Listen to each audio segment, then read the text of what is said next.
उसे पुलिस से छुपने में मजबूर कर रहा है। सर उसके साथ एक बच्ची भी तो है, उसको पनाह किसने दी होगी? पनाह? क्या मतलब है तुम्हारा? वो खुद भी कहीं छुप सकता है। जी सर, वो जरूर कहीं छुप सकता है, लेकिन इतनी मासूम और कमसिन बच्ची के साथ कहीं छुपना और फिर अक्सर और बेशतर इतनी आजादी के साथ कहीं नजर आना, ये किसी की मदद के बगैर मुमकिन नहीं है सर।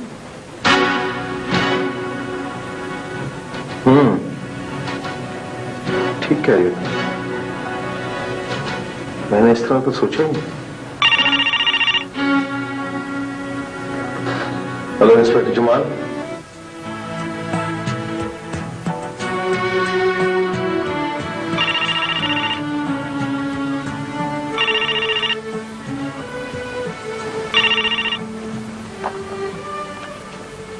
हेलो। हेलो जमाल भाई, मैं अली बोल रहा हूँ। अपने मरूम भाई के दोस्त को साथ गए फोन करने का मकसद सिर्फ ये है कि आप बगैर वर्दी मेरी बात समझ सकें। एक पुलिस इंस्पेक्टर अपने फराइज की अदायगी के लिए ज़ाहिदा पे हर वक्त तैयार रहता है। एनीवे, तुम मुझे बता सकते हो कि तुम मुझसे क्या कहना चाहते हो? जमाल भाई, मैं आपको वो सारी बातें बता देना चाहता हूँ जो अब तक सिर्फ मेरे दिल में है, और जो आपके जहन में मौजूद उस ख्याल को निकालने में मददगार साबित होंगी कि मैं कसूरवार। तुम्हें अगर कुछ कहना ही था तो तुमने नूर से क्यों नहीं कहा? वो तुम्हारी कही हुई बात पे यकीन भी कर लेती और वो समझ भी जाती। मैंने उसे बताने की बहुत कोशिश की जमाल भाई, लेकिन वो मेरी बात मानने को तैयार ही नहीं। वो मुझे मुसलसल झूठा, मक्कार और कातिल समझ रही है। मैं उसे कैसे समझाऊं? तुम कहना क्या चाहते हो? मैं तुम्हारी बात सुनने के लिए तैयार हूं, लेकिन इस बात पर मैं यकीन करूं या ना करूं ये मेरी मर्जी होगी। जमाल भाई, सच्चाई अपना यकीन खुद पैदा कर लेती है। आप मेरी बात सुन लें, फिर फैसला मैं आप पर छोड़ता हूँ। ठीक है, फिर तुम मुझे शुरू से बताओ कि ये कहानी क्या है। बात शुरू तो उस पिकनिक से हुई जहां मैंने एक नीले कलर का बैग खरीदा था।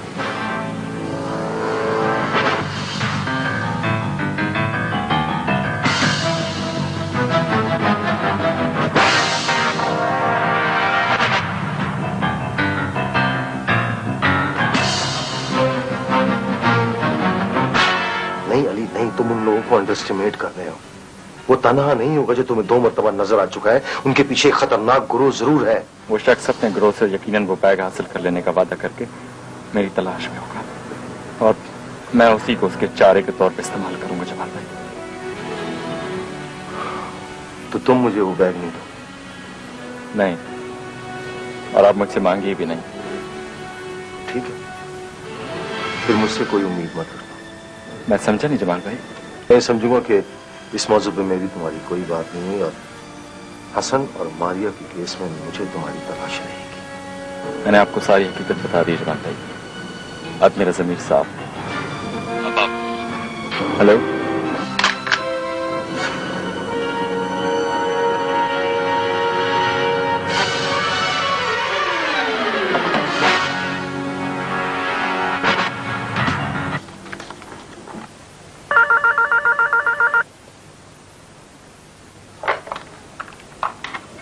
हेलो।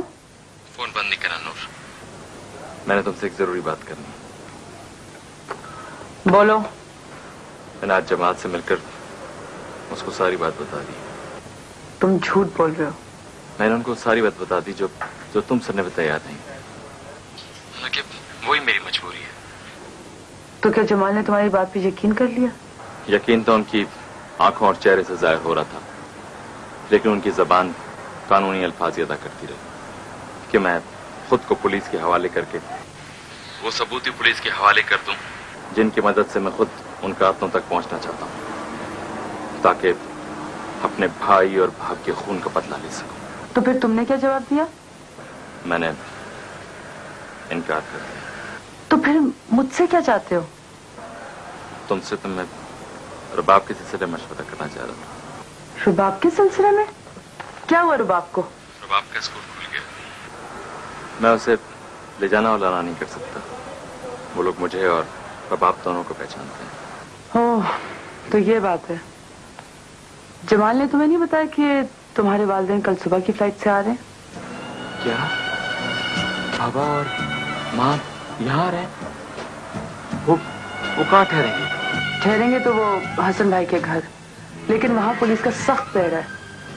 अगर तुम रुबाब को उन तक पहुँचाना चाहते हो तो एक काम करो, कल शाम को उसको मेरे ऑफिस ले आना, लेकिन बहुत होशियारी से। बहुत शुक्रिया नूर, मैं तुम्हारा ये एहसान। Hello hello hello.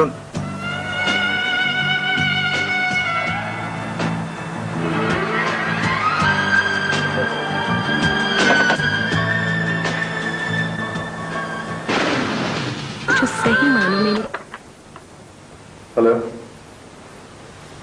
हाँ, मैं एयरपोर्ट के लिए निकलता हूँ।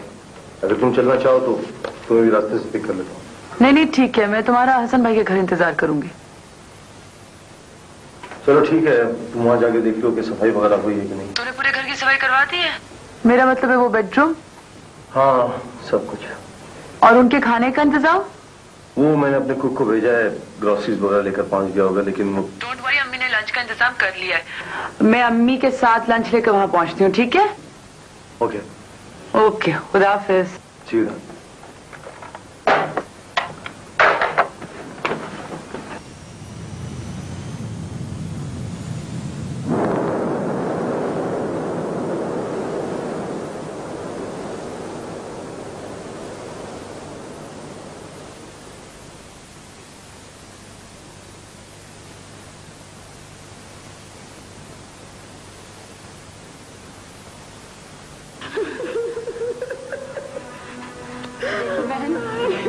मैं मानती हूँ इस वक्त तुम्हारे दिल की जो है, पर अल्फाज का मरहम बर्दाश्त नहीं रख सकता।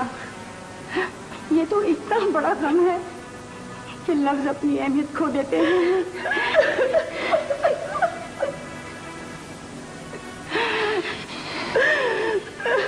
बस अब तुम सिर्फ इतना ही ये सोच लो कि तुम्हारे लिए आजमाइश का वक्त है।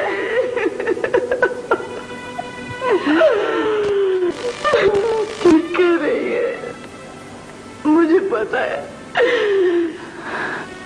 मुझे पता है कि अल्लाह ने अपनी अमानत वापस लेते वक्त मेरे नसीब में सब्र और हौसले का इजाफा कर दिया होगा। मैं भी जानती हूँ कि अल्लाह अपने बंदों का उतना ही सख्त इम्तिहान लेता है जितना उसमें बर्दाश्त करने की हिम्मत होती है। लेकिन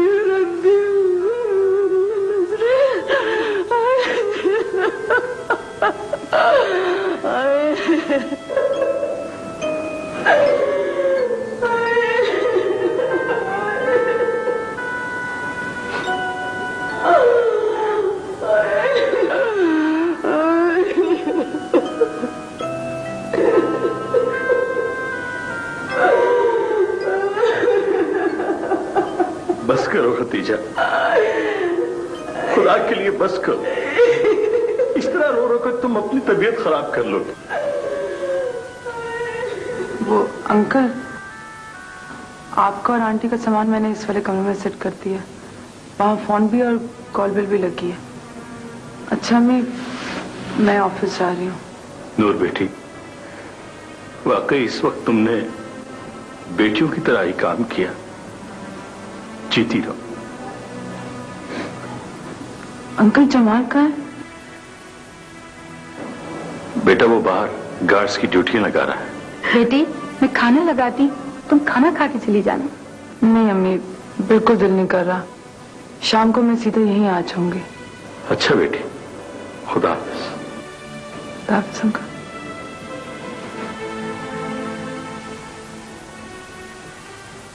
चाचू लोग कहाँ जा रहे हैं? तुम्हारे दादा जान और दादी से मिलने। दादा वो और दादी जान जाए वे? जी मेरी जान, वो आपके घर पे आपका इंतजार कर रहे हैं। चाचू आप भी चलेंगे ना हमारे साथ? नहीं, नूर आंटी आपको ले जाएंगी। चाचू प्लीज। मैं बाद में आ जाऊंगी मेरी जान। दादा अब्बू को और दादी जान को मामा पापा के बारे में नहीं बताइएगा, वरना बहुत रोएंगे। उनको पता चल चुका है मेरी जान। वो रो भी चुकी हूँ। आंटी आदि चली ना हमारे साथ। मैं कैसे जा सकती हूँ बेटा? तो क्या हुआ, हमारा घर बहुत बड़ा है। मैं आप दोनों को अपने दादा और दादी से मिलवाऊंगी। बाबर अपने दादा दादी से जरूर मिलेगा। लेकिन बाबर की दादा और दादी कहाँ हैं?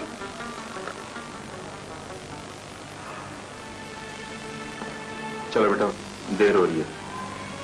नूर आंटी आपका इंतजार कर रही होंगी। बाय बाय बाबा। चलो और bye bye bye bye bye bye aunty. चलो बेटा, बताओ।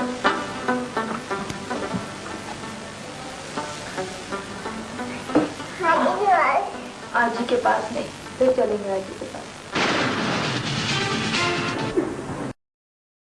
दादा दादी से जरूर मिलेगा।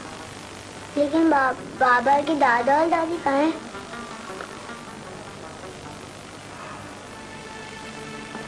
चलो बेटा, देर हो रही है।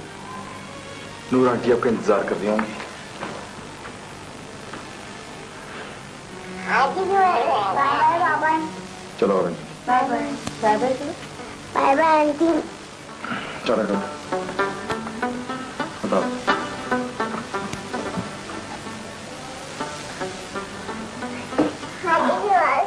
आजी के पास नहीं, फिर चलेंगे आजी के पास।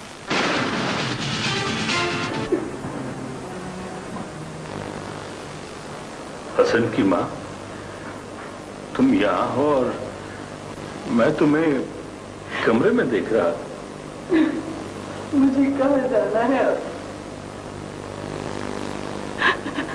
मुझे तो ये भी मालूम नहीं कि मैं हूँ कहाँ। अपने आप को संभालो, संभालो अपने आप को, सब्र कर।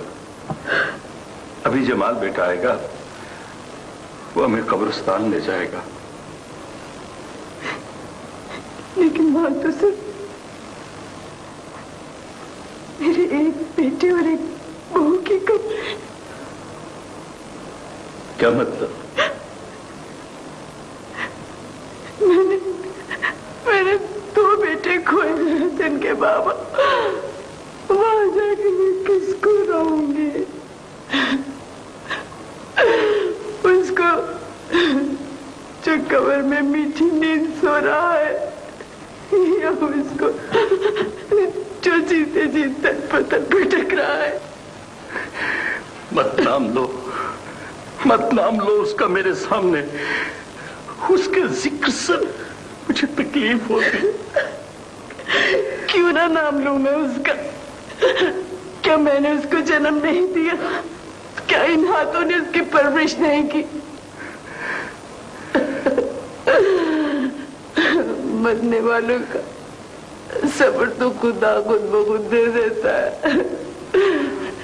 जीते को तो मैं किसको दिखाऊं?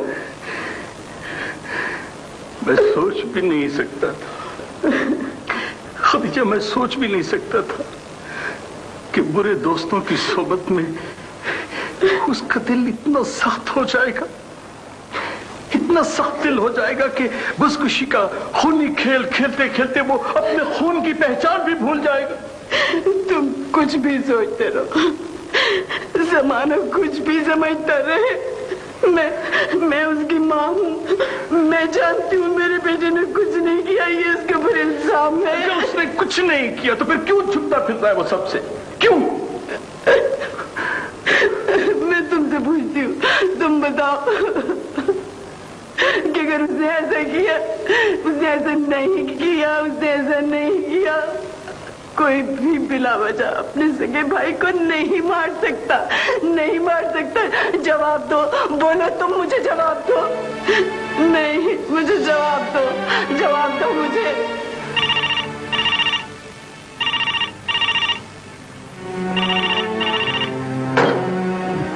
हेलो,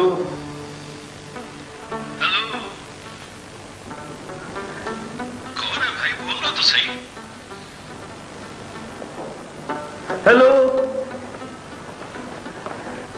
भाई, बोलो कौन हो तुम? किसका फोन है? पता नहीं बेटा, कोई बोल ही नहीं रहा। जमाल बेटा, बताओ हमने कब्रिस्तान किस वक्त जाना है? अगर आप कहें तो अभी चलते हैं। दादा अबू, दादी अम्मी। अरे बाप मेरी बच्ची, ये बच्ची, बाप, अरे बाप मेरी खदीजा, अरे बाप, मेरी बच्ची की जान, मेरी जान है तू। ये कहां से मिली तुम्हें? ये वो अली ने इसे मेरे ऑफिस पहुंचा दिया था।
मुझसे दूर से पड़े बाबा,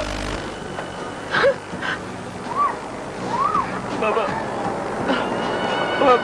मुझसे नाराज है तुम, मुझे मार रहे बाबा। गुनहगार समझते हैं तो मेरा गला दबा दो बाबा, लेकिन मुझे अकेला नहीं छोड़ो बाबा, मैं मर जाऊंगा बाबा, मैं मर जाऊंगा।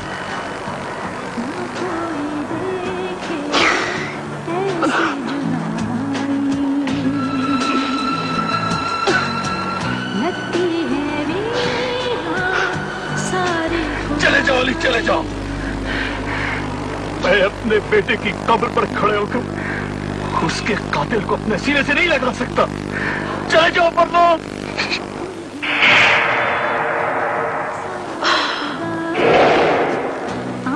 चले जाओ अली, चले जाओ यार, चले जाओ। अली मेरे बेटे, मेरी जान। अली रुक जाओ। माँ, मैं भाग जाऊंगा माँ, माँ, माँ, बाबा, बाबा मैं भाई के कातलों को पकड़ने के बाद भाग जाऊंगा बाबा, बाबा मैं आऊंगा बाबा।